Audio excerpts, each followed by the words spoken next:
Welcome to the Happiness Workshop. My name is Wendy, and I am a therapist in counseling services at UWEC. Thank you for joining me for today's session. To start out the series, I want to talk a little bit about what happiness is, how it works, and what you can do to become a happier and more positive person. This workshop will be based on the principles of positive psychology. What is positive psychology, you ask? Good question. Positive psychology is a scientific approach to studying human thoughts, feelings, and behaviors. This approach focuses on the strengths instead of weaknesses. The goal is to focus on the good in life, to rewire our brain to tend towards a more positive way of thinking. Life can be hard. The struggles that we face day to day can bring us down and cause us to start to feel negative, stressed, worried, and sad. It's no wonder that some of us get stuck in negative thinking patterns. Positive psychology focuses on the positive events and influences in our lives, like positive experiences of experiencing happiness, joy, inspiration, and love, or positive states and traits like gratitude, resilience, and compassion. But how do we get there? During this and following sessions, I will be sharing strategies that are proven to help increase optimism and happiness. This brief video will give us a jumping off point to grow from. I hope you enjoy it. Hi, I'm Dr. Mike Evans, and this is a short whiteboard on happiness. It's kind of a crazy topic, and the philosopher in me feels the more we try and make it a formula, the farther away we'll get. It's also likely we all have different meanings for happiness: pleasure, being engaged, life satisfaction. In medicine, we call it subjective well-being, with many domains: work, family, friends, spiritual, contentment, control. So I'll leave it to you to know what happiness means to you, but I do think the science of happiness comes with some useful lessons. First is, what predicts it? Well, the research points to a lot of factors, but three big picture players. First are your genes, your temperament or personality. Second are your life circumstances, things like wealth, where you live, health. Third are your life choices and behaviors. So of these three players, which is the most important? Dr. Sonia Lyubomirsky, a University of California professor, has tried to answer this question. And I think she will say these are very approximate, but about half is predicted by your genes, 40% by your life choices, and only 10% by your life circumstances. So this is interesting. I do think there's a line in the sand. So for example, lifting people out of poverty would give a lasting bump in well-being.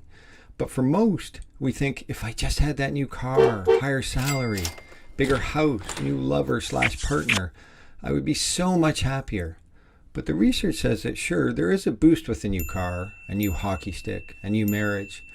But after time, so with a car, this might be a few months, and the generally accepted time with a marriage is about 2 years. The new becomes the norm, and our happiness quotient drops back to what it was. The fancy name for this is hedonic adaptation. But perhaps the observation is that happiness doesn't come from getting something we don't have, but rather from recognizing and appreciating what we do have. Or that happiness is best pursued by extracting the most possible from the present before turning one's attention to the future. Some would call this mindfulness or living in the moment. The second big lesson is about your life choices. The good news is they are mostly in our control and overlapping.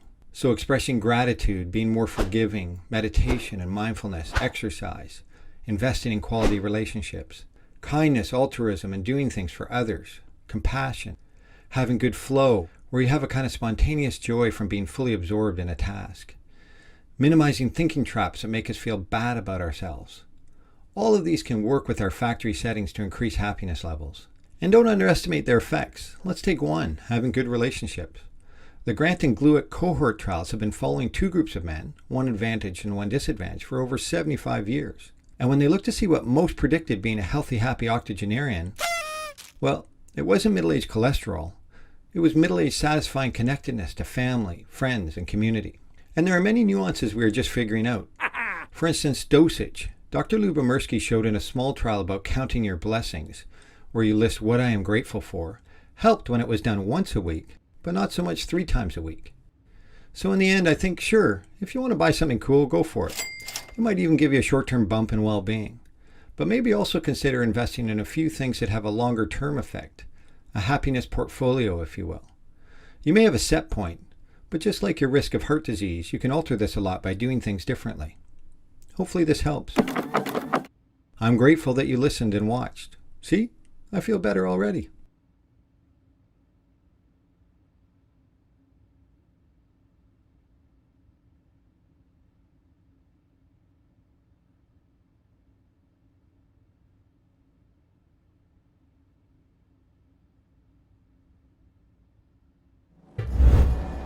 Good video, huh? So this workshop is here to help you to learn strategies that will help you have a long-term positive increase in well-being and building the happiness portfolio that they talked about in the video. So let's start out with a few minutes to explore what being happy means to you. I'm going to ask that you take out a piece of paper and a pen right now and jot down the following questions. And after I ask them, I'm going to want you to take some time to explore and think about them before you return to the video.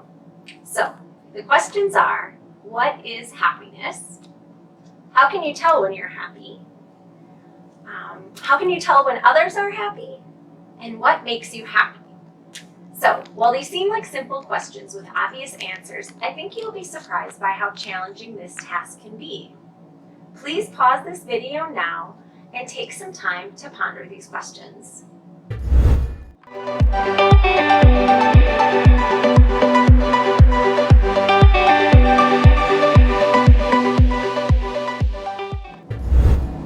Keep these answers handy as we progress through this series of videos and add to it as needed. Let's look at a few things that happy people do that you can start doing today to increase your happiness. The first one is taking care of your body. I know this seems obvious, but it's a big one. Taking care of ourselves plays a great role in our level of happiness. So what does basic self-care look like? Eating healthy foods regularly throughout the day, drinking plenty of water, getting enough sleep, and minimizing stimulants and depressants. These are things that we need to keep up on a daily basis to keep our mind and body feeling and working its best. One of these that I want to spend a little bit more time on is sleep. Now I know you are college students with multiple responsibilities on your plate, and I know that sleep can be the first thing to go by the wayside when you're trying to keep up with everything. Let's take a few moments to learn a bit more about the importance of sleep. Sleep is one of our body's strongest allies. It can lift your mood, improve thinking and memory, lower stress and blood pressure, and help boost your immune system. That's quite a lot of benefit considering you don't have to lift a finger. So how do you know if you're getting enough sleep? Adults should be sleeping 7 to 9 hours every night, while teenagers need slightly more, at around 8 to 10 hours a night. And if you're having trouble sleeping, it can take its toll on multiple aspects of your life. Sleep is critical to your mind's ability to form and consolidate memories. A lack of sleep can also limit your creativity and your problem-solving ability, which could hurt your work performance. Without adequate sleep, you may feel irritable or not yourself, as sleep helps with mood and emotion regulation. Stress hormones released when you don't get enough sleep can break down collagen in your skin, leading to looking prematurely aged. You might also find yourself craving high-fat, high-carbohydrate foods when you're sleep-deprived. And did you know that not getting enough sleep can also lead to more serious health problems, like high blood pressure, or even increasing your chances of developing cardiovascular disease? So make sure you get enough sleep each night. It's more important than you may think.